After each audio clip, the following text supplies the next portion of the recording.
I mean, we're talking about FA Cup replays being scrapped from the first round onwards. Martin, your chance of your say on this. This came out of nowhere yesterday. I mean, I just think that the essence of this competition is about, isn't it, the minnows playing against the giants. Exactly. And that situation with Port Vale, which I'm glad you reminded me, we failed to beat Port Vale at Highbury. And then we had to go to Port Vale. And I'll tell you now, we nearly went out. It was only penalties that we got through on. So that dream was there and very much alive. Now we're going to take that all away, aren't we, Jim? Yeah. And I don't agree with all this. You know, I just feel maybe the FA should have been more robust to protect these lower league teams. Fewer games, Mr. Player Welfare. I understand what's happening at the top, but without any sort of consultation. And someone's going to say, well, maybe they don't deserve that. They haven't been willing to sort of come to the table to talk with the Premier League and all these leagues are not sort of joined up. But for just to sort of pull this one overnight, and also, Jim, this business of the FA Cup. I mean, we've always said, haven't we? This was the leading competition. Everything else followed from it. Yeah. Because it was the very first competition that we've ever had, a Challenge Cup, so to speak. Right. So this thing about the penultimate game. I know that's something to talk about. I liked it when the FA Cup had its day in the sun, the last day of the season. Is it fair competition? You know, invariably there's a game to play after that, 3 days later. Man City will be playing Spurs, won't they, just a few days before the last game of the season. So we're going to further congestion at the end of the season by bringing the FA Cup forward. Right. I mean, it was a matter of time before Hereford fans would get in touch. But of course, they are getting in touch. Stu, as a Hereford fan, the FA are a disgrace here. Taking away replays, are you kidding? What a kick in the teeth. Do you not remember the best replay ever? Stu, of course we do. The football pyramid. And that was against Newcastle, of course, and Ronnie Radford. Stu says the football pyramid needs any extra revenue source they can get. The FA is not fit for purpose. No consultation, are you kidding? Simon, I'm going to come to you in a moment about distribution, but I want to hear from James, who's a Lincoln fan. James, good morning. What's your take on this? Morning. Hi, guys. Great show as always, by the way. Thanks, James. To be fair, I think it's an absolute disgrace. I think you have to look at Lincoln City as a club. We had the only replay we had, I think, if I remember rightly, was against Ipswich.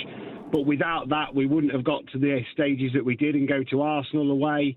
I think, if I remember rightly, that game on its own gave our club about £1 million to add to the prize fund. Right. And that has built a massive infrastructure. It's built the performance centre and the training ground, brand new, all paid for the club from the FA Cup money. And it's built to where we are now, a sustainable League One club with hopes of one day getting into the Championship. Without that FA Cup, we may have still been in League Two at that point. Sure. And do you relate to what Darren McAntony was saying as well, that the big boys didn't even bother to notify the so-called smaller clubs, James? Well, I think that says everything you need to know about what the Premier League thinks of the EFL. Yeah. I think they've forgotten that a lot of the Premier League players come from the EFL and have worked their way up the pyramid, but they don't care. They only see the pound signs of getting more European competitions and appeasing the managers who say, we don't have enough time to play all these games, but they don't care about the likes of Lincoln, Stevenage and Herefords and stuff like that, whom these clubs stay afloat from FA Cup money. Okay, James, good call. Thank you. Andy, Chesterfield fan, but I think you've got a different view. What's your take on it? We'll never know, Andy, at this stage. We might get back to you. Simon, what should the so-called smaller clubs do now? Should they now say to the likes of the FA, all right, here's the deal. It's on you now to give us a better distribution deal? It's a very simplistic view to suggest that the problem is that it takes away. Yes, it takes away the opportunity for replays. But if you look at the balance of probability and you look at the recent level of replays that have actually been achieved, it's very, very small.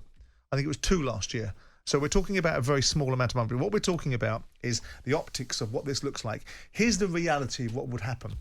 If the Premier League and the EFL, via Rick Parry, Trevor Birch and Richard Masters, are able to come to a deal where the distribution for broadcast monies, English football gets a better, fairer deal, where rather than the 9% that goes to 72 clubs and the 91% that goes to 20, if you move that towards 15 or 20%, which is what Parry and Birch are trying to achieve, and said to all of the EFL clubs that are outraged now by the FA Cup that you are going to have this FA Cup situation, there wouldn't be a peep. all the nostalgia and the sentimentality of Hereford and Yeovil and other teams that have gone into play would be distilled into, we're getting another £600 or £700 million a year, which will be distributed into all of the pyramid, and every single football club will be millions of pounds better off, far more than the 50, 60 or a couple of £100,000 once every 5 years. They fans might get of the so-called smaller clubs support their club for the very opportunity that a replay in the cup gives them against a bigger club. But you just haven't listened to what I've just said. I know, I hear the money aspect and we of understand all that, but that's about the money aspect. You just made it about the money aspect for a replay, right? And those replays happen about as rare as rocking horse these days. Well, here's another money aspect of it. Kieran, the FA Cup's a disgrace. The FA Cup replay situation. Our replay at Old Trafford, he's an Exeter City fan, our replay at Old Trafford saved us from going into administration. By what token? By the money that it generated. Right. So now, if we move the dial across and suggest that ultimately, if the EFL are able to weaponise behaviour like this and to get the independent regulator to legislate even stronger, and if the conversation was happened, Darren McAntony and all of the outrage in the room, and they were sat in a room, having been there myself, 72 clubs, and said, look, we're going to scrap replays. Oh, I know all the sentimentality of it, but we're going to get you an extra £3 million a year in TV revenues.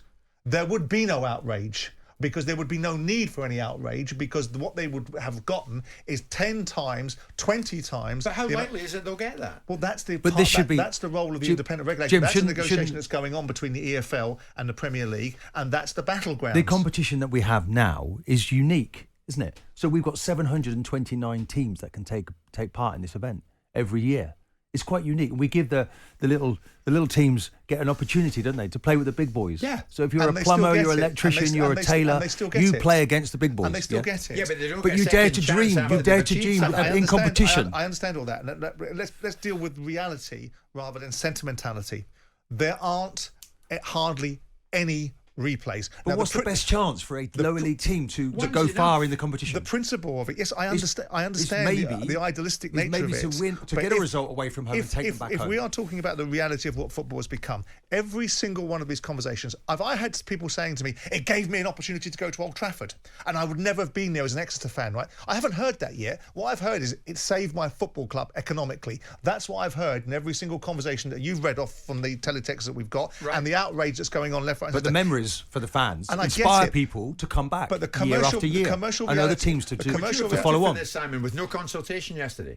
But there was no vote put to me. But would you have said, yeah, go ahead, no consultation, and make it an announcement? In which guise? As an EFL person, I wouldn't have been party to a vote. Exactly, the way they did it as yesterday. As a Premier League person that was represented by the Premier League, I think people are a little bit away with themselves about what the Premier League... If I'm the owner of Crystal Palace in the Premier League, do you know what? I don't care about Lincoln. There you go. Why would I? There you go. Because if Lincoln... And that's the attitude the fans of the smaller clubs absolutely But it's loathe. not because it's a smaller club, because I spent a lot of my time as an owner in the EFL. I'm a realist. I understand that the economics of the game have got to be brought in more in line, and my focus would be, do you know what? This is great. Here's another example of the in the Premier League and the FA not being fit for purpose. So I'm going to weaponise this and make sure that the independent regulator, my one battering ram, can get me what I really want, which is 15 to 20% of the overall broadcast revenues in this country. Thank you very much, and I'll get rid of my... I'm going to vote for you. I'm going to vote for Simon. I'm going to vote for Simon to be the regulator. What is who's going after this job? Can you take it? Would you take it? No, would you protect the lower league clubs? It's 130 grand a year, and I don't tend to get out of bed for that. It's about money again for you. There you go. So it's all about money. Jim White and Simon Jordan. Monday to Friday mornings from 10 on AM, on DAB, via the talkSPORT app, and on your smart speaker. talkSPORT.